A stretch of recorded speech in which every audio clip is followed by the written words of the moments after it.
Hi everybody, I'm Morgan Crosbie from Finch Chevrolet in London, Ontario, Canada, and you're watching Cars and Crosbie. We've got a lot of stuff to talk about. There's lots of news. I still haven't finished editing the Carlisle videos yet, but we got to keep the news rolling, got to keep you guys relevant and informed. And let's start off with, for Canadians, some exciting news. I guess actually this could be for Americans as well, because the border is opened up for you guys to come across. I'm having my first Finch Chevrolet Corvette takeover. So our mini Canadian Carlisle event is going on tomorrow, and I'm very humbled and excited to see people from all over the province that are planning on making their way down. I've heard about the fact that there's a little Corvette caravan that's coming from Belleville, picking up some people in Toronto, and then making your way to London. That to me is amazing, and I really want to make sure that everybody realizes that this is a really big deal, and we wanted to make sure that we started it off very slow to begin with, just because of the protocols that are going on in Canada right now with COVID, but we are anticipating that hopefully this is a good pilot for us to maybe make this a bigger event in the future. Because of how many people we've already heard that are coming, we did take the due diligence in getting an ice cream truck to come in, and it's on us. Finch Chevrolet is going to cover the cost of the ice cream truck. So if you guys are coming down, just to improve on the transaction times, we're going to make sure that everything's just free of charge. You can just come in and grab it and enjoy the Corvette environment, because that's what we're all really here for. So tomorrow, it's Friday, September the 10th, from 6 to 8 p.m. I'll be here a little bit later than that. It's not like we're going to kick you out right at the door. And if you don't have a Corvette, we do have parking across the street that you can park your car at and then come over and enjoy the Corvette ambiance. Now, over the Labor Day weekend, the NCM had their 27th anniversary bash.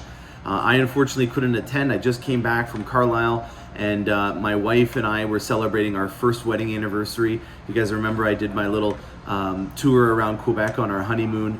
Well, we went back to Quebec and I toured around, and it was great. I really enjoyed it. I'm sad that I wasn't able to go see you guys down at the National Corvette Museum, but thankfully, because of the YouTube channel on National Corvette Museum, I've gained a lot of insight watching the interviews from Harlan Charles and also from Kai Sponde and Chuck Valentini. Now, there's also some now final totals on the builds, and that's going to give me some great insight for you guys to see what other people are doing. That's the kind of stuff that I like to look at, because at the end of the day, your dollars are the best voting chip you have in terms of what the trends are. And when you have 26,216 votes for this model year, it gives me a lot of insight, and we can also see who out there has a unicorn on it. So there were some really good interview questions. I'm going to summarize both of the presentations that they had. Kai's was focused on the paint shop. It's an 800,000 foot facility that they finished in 2017, and it's done a lot of great things in terms of improving the paint quality and also the options that are available for the C8 Corvette. Now, Harlan Charles, he did more of a marketing perspective, because that's what he is. He's the product marketing manager for Corvette. But he also answered a lot of questions that gave us some really good clues onto what to expect on some future stuff. So hope you guys enjoy this all Corvette episode. Stay tuned, I've got a great one coming your way. All right, let's get right into the meat and potatoes. Harlan did a presentation that was a little bit similar to a lot of the stuff that we'd seen at the Carlisle event, but at the end, then there were some questions, there was some great new insight that he had to offer. There were also some really cool things that we're celebrating at the Bowling Green plant. This is the 40th anniversary of the Bowling Green plant, so it started back in 1981. There were some cool comparisons, which I already did in a previous episode, about what the model that they were producing in 81 was like compared to the 2021 model. For obvious reasons, the C8 won that bet. You know, what was new for the 22 model year, there was some efficiency upgrades for the active fuel management system on our LT2 engine. I've gone into a wealth of information on the 3 new colors, so we won't talk about that too much, especially because Kai did a big presentation on that. We then had the low profile spoiler, and that was about it in terms of the model year changes for the 21. Now getting on to some other cool stuff. Now, there was a couple people that asked him about the Z06 release, and he did say that there was going to be an emphasis on it being a virtual release. They hadn't made even a final decision on where it was going to be, which leads me to believe that this is going to be something that everyone can enjoy, and don't feel upset if you didn't get a Corvette Z06 invitation in the mail, because it doesn't seem like there's going to be a big emphasis on that for this release. I'm not mad about that. If anything, if they have a good theatrical show like they did with the C8 when it was released in June of 2019, I think that that's going to be a win for everybody, as they can enjoy it all at the same time and not have to speculate and wait for people to come out of the event to tell us. Some other really good questions that give us some insight. Somebody asked if there's going to be any white leather on the C8. No, there isn't. We already have Sky Cool Gray, which is very similar to white leather. Then somebody asked if there's going to be any chrome wheels. And Harlan's answer was a little interesting. He said that they were gearing away from chrome because they wanted to get back in touch with the raw materials. And he said that it was a trend that was on its way down. I would say that chrome wheels are still alive and well, and there are some inquiries that I get, I would say on a bi-weekly basis, about trying to get chrome wheels for the C8. But then there's also some stats to back it up. Like, we have the final build out right now. We know that only 8% of all the people that ordered a C8 Corvette got the chrome badging. So that kind of gives you some insight onto how likely they are to put more chrome accents on their vehicle. If only 8% put the chrome badging on, I doubt that there's going to be someone that puts black badging with chrome wheels on it. So maybe there is some truth to what Harlan was saying, that this is a dying trend, but I am getting inquiries about it, and I do have some knowledge that there are some aftermarket sources out there that can get you chrome wheels if you want. Now, plant tours was another question that was asked. And unfortunately, because of COVID, this is an ongoing thing. It's a fluid issue. And just for example, right now they had 27 members that were on the Bowling Green production facility team that had contracted or were in touch or contact with people that had COVID that were not able to work. So that just goes to show you that right now, the plant is susceptible without having people in there. And it's very unlikely that they're going to add another factor into the equation in terms of jeopardizing the production because other people from outside may be in there. I'm not going to get into COVID and what my beliefs are on that, but I think for obvious reasons you can understand that if there are people with COVID, it's not going to be good for production, and that's a good enough reason for me not to want people to go in for a tour, as much as I would love to be able to see it.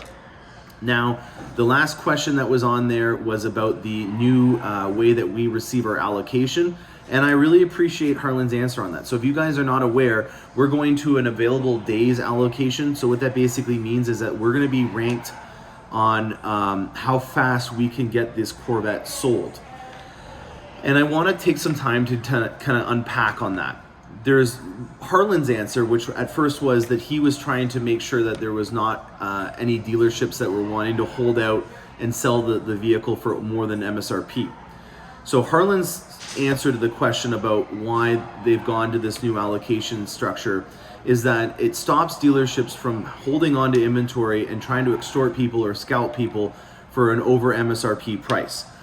I think that there is some truth to that, because if you were going to have somebody list a Corvette for $20,000, $30,000 over list, there is going to be some people that are going to have to take some time before they bite that bullet. And there may be some truth in that. But at the end of the day, that is not, in my opinion, the best reason for doing it. Think of my list as a lineup at a buffet. You know, everybody that's in line is obviously hungry, or they wouldn't be in that line to get food.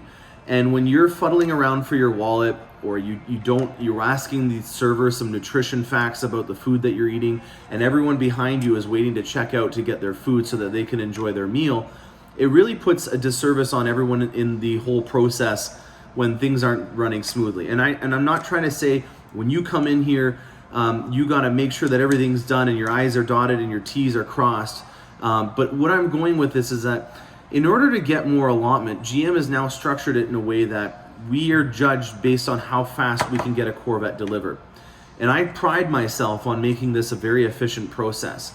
So for me, I can kind of understand GM's logic when they're saying the faster that you can get these Corvettes delivered, the more likely we're going to be able to give you Corvettes over somebody that takes a lot of time. And with how my process is structured, this is pretty much all I do. I do a lot of Escalade stuff. I'm focusing now on EV vehicles, but for the most part, I would say 80% of my day is related to Corvettes, maybe even more. So, you know, there's a lot of time that I am spending with these customers and answering questions and doing these videos that kind of give you some foresight into what you're going to expect when this process ends. I will do some more videos in the future because there are some older ones that are getting far back that may not be at the top of the list of suggestions, but I do have some content already on how this process works. And just keep in mind that there are people behind you that are waiting for their Corvette, and the longer that it takes for you to get your ducks in row means that everyone else behind you is going to have to wait a little bit longer, and we're not going to get as much allotment. So I'm not going to get too much more into detail about that. It's not really your problem to worry about. It's more of mine to make sure that this process that you have and the experience that you have is efficient. And I was glad that Harlan gave an answer, but I wanted to give you more insight on why I think that that is a good option for people like me who are a lean, mean selling machine on Corvettes that are hungry to get more allotment to appease all the people that are on our Corvette list. Now let's go on to Kai and his paint shop presentation with Chuck Valentini. All right, so Kai Sponde was doing a presentation with Chuck Valentini, who is the assistant plant manager of operations there.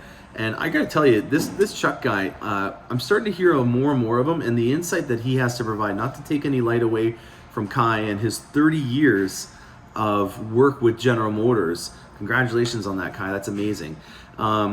You know, it's really cool that they're now becoming a really good team that does these awesome presentations. It was over an hour long, and to some people that might be a little arduous in terms of information, but to me, I was just a pig in the mud trying to learn up all this information about the paint process. And I think what I take away more from it, more than anything, is that there is a ton of stuff that goes into making sure that this paint looks remarkable, and it's a lot of proprietary stuff that doesn't even get passed down to other other GM facilities. So to think that you know, General Motors as a company produces millions of vehicles, to think that what is being produced in this specific facility is unique amongst even General Motors and other ultra luxury brands, that to me is something special to note. So we got our really first big, deep, in-depth overview of the addition that they did to the Corvette Bowling Green facility in 2017 when they completed it. It's an 800,000 square foot facility, which almost doubles the footprint and the size of the Bowling Green facility. So that gives you an idea of how big this new addition is. It wasn't all for the paint shop. There was a component that was there for the body shop as well. But for the most part, it was all related to the paint shop. Now this shop had a lot of procedures that stop imperfections and stuff from happening in the paint. And to know the level of detail that goes into it is something that I can really appreciate. And I see that in the quality that we receive out of this facility. I'm not trying to rip on any of the other facilities, but I can tell you from looking and inspecting all the vehicles that come from General Motors off the truck, because again, I can sell all 4 brands here. I can tell you with a definitive answer that the Corvette paint facility is by far the best paint facility that I've ever seen. And I also worked for a little stint, not a long stint, at Mercedes-Benz, and I would say that we are on the same level, if not better, than even the Mercedes-Benz that we were working on when I was a lot boy over there. They have 51 robots in this facility. They have 3 different levels. There's a ton of different things that are moving around in this conveyor belt, and Kai gave us a really cool breakdown of how the entire process works. I'm not going to break down that entire thing, but I am going to go into some details that give you an idea of how advanced this paint facility is. One thing that he talked about was something called crater testing. Now, crater testing is where they test every single individual that goes through the Bowling Green paint facility and making sure that they don't have anything on them that's going to create an imperfection in the paint. It can be as finite as your deodorant. So there's particles that may come out of your deodorant when you're reaching out and it comes through your sleeve that then embed into the paint and create an imperfection. They could be that you have dandruff or that your shirt is having fibers come off of it. And they test every single individual every day that go into the paint facility. That to me is just pretty remarkable in terms of the cost and the resources that even just go into that. Then you've got your blues, which are your blue suits. They're all lint-free. They've got your hairnet or your hat, which is also a lint-free hat. And then you're gonna go through a wind tunnel to make sure that if there is any particles on you, that you don't have them on you. Every single day, this is the process that goes on. It's very remarkable, but there's a really good reason for that, and that's obviously to make sure that we can keep a controlled environment for this paint facility. Now, these components that come in for the Corvette, they are in a primer stage, and they need to be washed as soon as they come in. It's a very nice process. They recycle the water. Every week they change it out, which is very cool.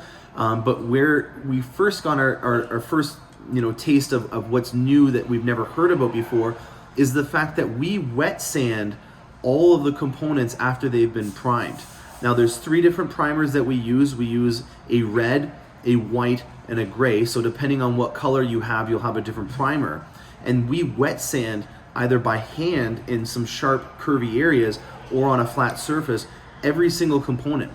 And the reason why that is really important to note is because we're setting up to make sure that when the paint gets applied to the Corvette, that it's on a very good surface and there's not a lot of imperfections and beatings that can happen where you know, you may have more paint that would land in a certain area. It's a very consistent, even way of applying the paint and making sure that, especially if it's in a metallic paint, that there's not an area that's going to create a distortion in the metallic reflection or the travel that happens on the paint.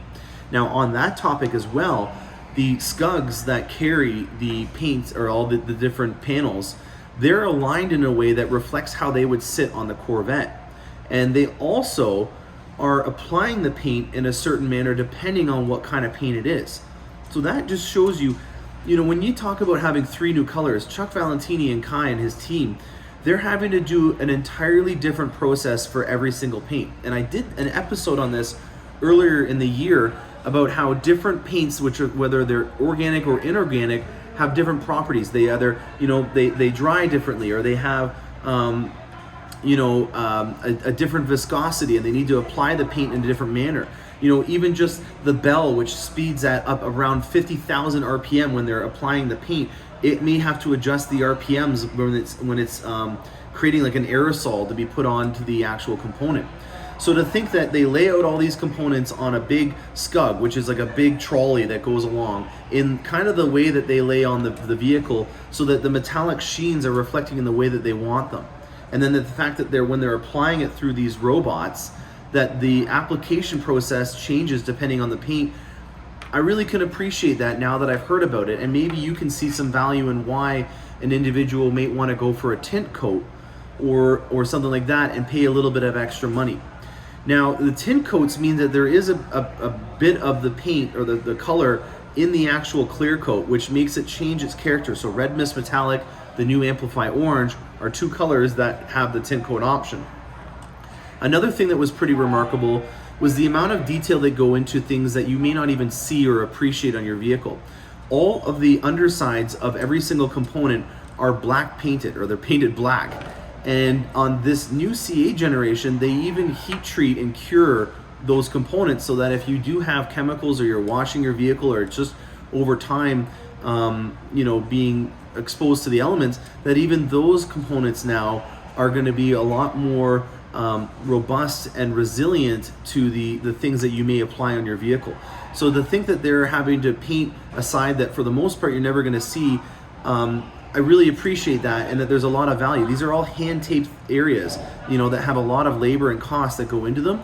And to hear that this is going through and that they're applying it in a very advanced way that normally, you know, even on the front side, paint facilities would not even really go to the length of, that to me is pretty remarkable. Now, on an environmental scale, I learned a little bit more about what this environmental, or this limestone dry scrubbing system was. And, you know, for me, I really think that it's really cool when we can use beneficial reuse systems in our production process. So what I mean by that is this limestone system. So they have all the air that is in the paint facility that has paint particles in it. It goes through a bed of aerated limestone. So crushed pulverized limestone. All the air that's in the paint facility goes in there, and the paint particles will stick to that limestone. They end up sending that to a cement company, and they make cement out of the limestone that they use to scrub all the paint off of the air that's in the paint facility. So that's really cool, you know. They're already going to be using limestone to make concrete. Why not use the paint that's in the facility on the limestone to use it instead? And Kai made a funny joke, and I'm serious about this. I think there's going to be a market for some people that want to make their driveway out of Corvette paint limestone concrete. I think that there's a market there, Kai, and we should look into it. Now, in terms of the surface finish, you know, things like orange peel, they've been doing a really good job at improving that even throughout the model year. Between the C7 and C8 generation, there was a 25% increase in the surface finish that was on the Corvettes. And even since then, they've had an 8% increase on it. And Kai hinted towards there being maybe even more of an increase when a new model comes out. So, that to me was really great. I enjoyed Kai's presentation because it really gave me a lot more insight and appreciation for what goes into making our paint facility, bar none, the best one amongst General Motors, and also a very high competitor in the world-class paint market. When you're talking about Mercedes-Benz, Lexus, and all of them, to think that we're on the same level, if not better, than some of those companies. So really appreciate Kai and Chuck on your presentation. And then the last component of this episode, we're going to talk about the final build out and some trends that I'm seeing amongst those. All right, 26,216 2021 models. Now, on a side note, Harlan was asked, and you know what, I don't feel bad for him for being in front of all these people and having all these questions, but it was inevitable that some people are going to try to ask about future content. And one person asked, do you think that there'll be more for the 22 model year? And he said, well, we're hoping on making more. So if that's some insight on what they can expect on the 22 model year, I'm optimistic that they can do that. And we know that they have in the past. For example, in 2017, we made 32,000 Corvettes. So there's another 4,000 Corvettes that we didn't make from last year. But, Kai was very quick to interject as well that they've gone 13 weeks. I'm knocking on wood here. They've gone 13 weeks without a shutdown, and that is their largest production run in a very long time. Previous to that, they were doing 9 weeks, and there were 6 shutdowns for the 21 model year. So I'm very proud of that stat that they've been running for 13 weeks straight, and we're going fluidly into the 22 model year production today. So Thursday, the 9th, today is the day that we are starting our 22 model year production. I do have my first Corvette being built on September 13th. And then after that, I have 2 more Corvettes for the next week. And in one of those is an Amplify Orange. So I'm excited to have my very first new color that's coming here. So far, we have 3 Corvettes that have been accepted for this month of September. So some trends, some things that I noticed. Well, for starters, the convertible trend is just increasing. We're at 42% now. So, it may be the case. I don't know if this will be the case, but it might be that they might actually have more Corvette convertibles or hardtops than coupes moving forward. And I don't know if the higher performance models are going to change that. I can't remember off the top of my head if the previous gen had more convertibles or coupes. I would highly doubt that, but it may be an interesting insight to think that we may come into a 50-50 or even more of the hardtops in the future. Now, in terms of suspensions, this is really a good insight in terms of the demeanor of what people are looking at doing with their Corvettes, because again, how your suspension is set up is really going to give you the options and the abilities on how you're going to use your Corvette. The base suspension, which is an FE1 on a Stingray, was 23% of all the people that purchased in 2021. That's a quarter of all people, roughly around a quarter. Keep in mind that's a soft ride suspension. It's a one-trick pony and what it can do. I'm not surprised by that amount. I think that it's probably on cue with right where we would see it. In terms of the new suspension option for 21, the FE2 suspension, which is where you have mag ride on a Stingray non-Z51, you had only 8%. I can kind of guess that was going to be the case. There may be some people that were trying to adhere to a specific budget, and if they're trying to, keep the cost down, sometimes the magnetic ride control, which is around $2,000, is an easy option for you to eliminate. And so I'm not surprised that there was only 8%. I would have liked to see more, but I can understand if this isn't going to meet your budgets. Now here's where it gets interesting. 23%, almost a quarter, the same people that ordered a base FE1 suspension ordered a Z51 without mag ride. Now, in my opinion, this is one that I would really steer away from more than any of the other suspensions. When you put Z51 on your Corvette, you're, again, making it a one-trick pony in terms of it only having one real ability to have the suspension, and it is a more aggressive suspension. So if you are putting a Z51 non-mag ride, you're basically saying that you're wanting a sporty ride all the time. When you have an FE4 suspension, which is where it has mag ride and the Z51, you're giving it that broadband that Taj really likes to talk about, where you have a Corvette that can apply to a lot of different applications. To me, this is easier said than done. I'm not having to pay for all of your Corvettes to have this. And with it having the Z51 and the mag ride, we're talking about close to $9,000 Canadian, probably around $7,500 American to get those options together. And that is a significant cost. So I can understand why there would be some people that maybe are a little reluctant to try to do that. But I can tell you from driving Corvettes and to be designing them for a while, that you should seriously consider budgeting for magnetic ride control if you are going to put a Z51 on your Corvette. So to see 23% of people not putting that on there, I'm concerned about that amount, and I really think that more people should take advantage of the mag ride, especially if you are going to put the Z51 on, because of all the applications that you get. You know, you get performance traction management, which is an additional feature on top of the FE2 suspension because of the mag ride. You get launch control, which is a lot more efficient than on the regular launch controls. And yeah, I've talked enough about that for you guys to get the idea. Now, the other one that was concerning, again, I'm not trying to say, you know, you need to spend more money. We're already seeing these Corvettes be more expensive than any other Corvette generation or even model year in the history of Corvettes. I believe it was around 81,000 American that the average price was now. The NPP performance exhaust, 87% of people ordered that, and that means that 13% of you guys did not order the NPP exhaust. The only reason why I could think that you did that was because you already were going to go to a more aggressive aftermarket exhaust. In my opinion, the valves alone is worth it for you to get this exhaust. It's a nominal cost, and the ability for you to change the exhaust or to have those valves for you to put into a different system are invaluable in my opinion. So I would seriously consider making sure that all of your builds have the NPP exhaust. Now, some other things that were interesting.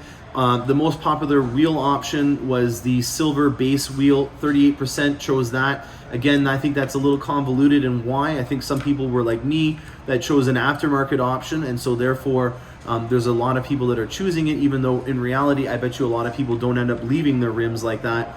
The carbon flash option is again another concern for me, because that's 39% of you. The most popular wheel option was the carbon flash, and it drives me nuts to have that exposed little rip there.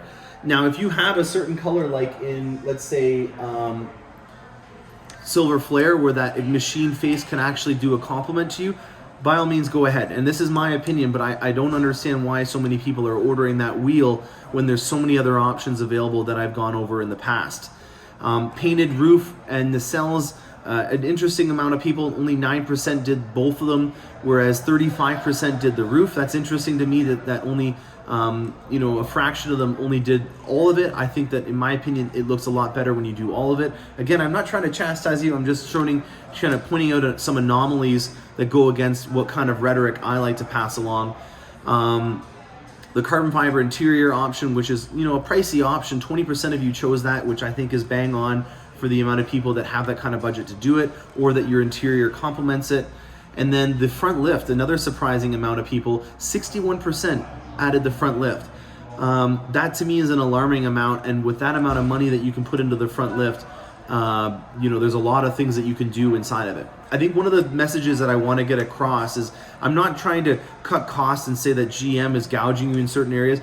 All I'm trying to say is that if you look at your fund per dollar ratio, or what you can do with some money, the front lift option is a significant expense that you could put towards, calipers, a performance exhaust, magnetic ride control, or combination of all those things, and get maybe even more functionality and enjoyment out of your Corvette, instead of just having one option that you maybe only use a fraction of the times.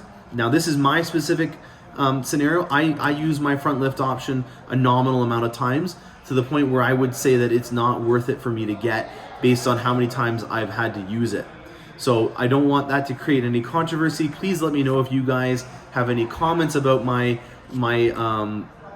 observations, and let's just go over again the colors in this final little segment. Okay, so color. This is a big one for me, and I know that this is the end of the episode, but stick with me, guys. This is important. This is really where you're going to be able to see a lot of people in where their design trends go. Color is, in my opinion, the most important thing that you can choose on your Corvette, because it really sets the tone for all the other accents and interior options that you can do on your model. So for starters, let's just go through the heavy hitters and what ones were chosen the most. Torch Red, the most iconic color of the Corvette, was number one. It had over 5,000 people choosing it, 19.7%. So 1/5 of all the Corvettes that were built for the 21 model year were in the Torch Red. Number one combination was Jet Black. I know a lot of people would see that combination, the contrast. This goes without saying. I'm not bringing any news to you guys. Another quarter of those people did it in Adrenaline Red. No objections to that. I think it's a great option. My favorite combination for jet black would have to be with the red stitching. So that would be, if I was choosing Torch Red, I would do the 3LT with the red stitching. Second choice, Arctic White. Again, another heavy hitter with Corvette, and it has been for a very long time. It actually was the #1 color for the C7 generation, but red, Torch Red, has taken back the reins. 14% of you guys chose that, so 3,700 chose that, and the #1 interior option for that was Adrenaline Red, which is a really great contrast. The second was, again, Jet Black. Red Mist Metallic. Now this is one that really is starting to create a lot of news. We've been talking about it for a lot. Harlan even insinuated that this was a color that they didn't really know how it was going to do. And for it to be now the 3rd most popular color for 2021, that says something about how this color process and the choosing of it, has an influence on where they go with it in the future. 3,476 people chose Red Mist Metallic. And just because this is a new color and we haven't seen it a lot, I'm really going to dig into what interior options were chosen on it. 1,478 of you guys chose it in Jet Black. I think black is going to be the most common accent color for the vehicle. It's a really great way to contrast that high metal flake. Adrenaline Red, 344 people. That's a bold statement, having red on red. Sky Cool Gray, I haven't seen any of those, but that's really cool. 321 of you guys did that. And, Morello Red. I have a really cool episode coming out with the Morello Red. I really dig it. 60 of you guys made, in my opinion, a really smart decision, and I'll show you what it looks like in a future episode. And then Natural had 942, and then the Dipped Interior had 323. And 3 of you guys chose the Tension Blue with Twilight design package. Quite a statement. Congratulations on creating a unicorn. Now with black, 10% of you chose black. That used to be a very common color, but I think with Red Mist, a lot of the votes are taken away from it. And this color, or this Corvette, is taking a lot more exotic colors.